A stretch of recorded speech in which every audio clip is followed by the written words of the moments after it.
ৰোগীৰ জীৱনক লৈ চলিছে খেলা চিকিৎসক অবিহনে চলি আছে চিকিৎসালয় এইখন বকৰ ৩০খন বিছনাযুক্ত গ্ৰাম্য চিকিৎসালয় প্ৰতিদিনে এইখন চিকিৎসালয়ৰ ওপৰতে ভৰসা কৰি আহে শহ ৰোগী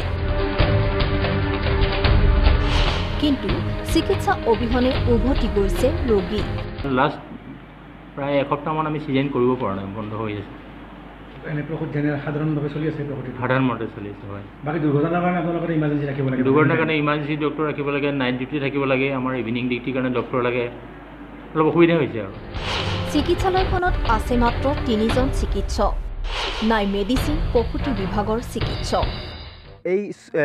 চিকিৎসালয়খনত মাত্ৰ ৩গৰাকী চিকিৎসক আছে এগৰাকী আছে সুপাৰিনটেণ্ডেণ্ট আন এগৰাকী আছে আয়ুৰ্বেদিক আৰু এগৰাকী আছে MBBS কিন্তু এতিয়া আমি কি যুক্তিত তেওঁলোকক ওচৰত আমি এই প্ৰসূতিগৰাকী এই গৰ্ভৱতী মহিলাগৰাকী আমি অৰ্পণ কৰি দিম চিকিৎসক নথকাৰ বাবে নিতো বিনা চিকিৎসাই উভতিছে বহু ৰোগী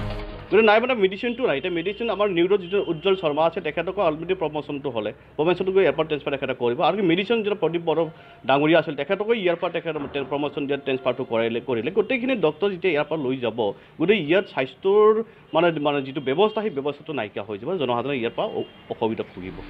কেৱল এইখনেই নহয় ৰাজ্যৰ গ্ৰামাঞ্চলত এতিয়া এনেদৰে চলি আছে স্বাস্থ্য সেৱা বকৰ পৰা চন্দন মজুমদাৰ ৰিপৰ্ট প্ৰাগ নিউজ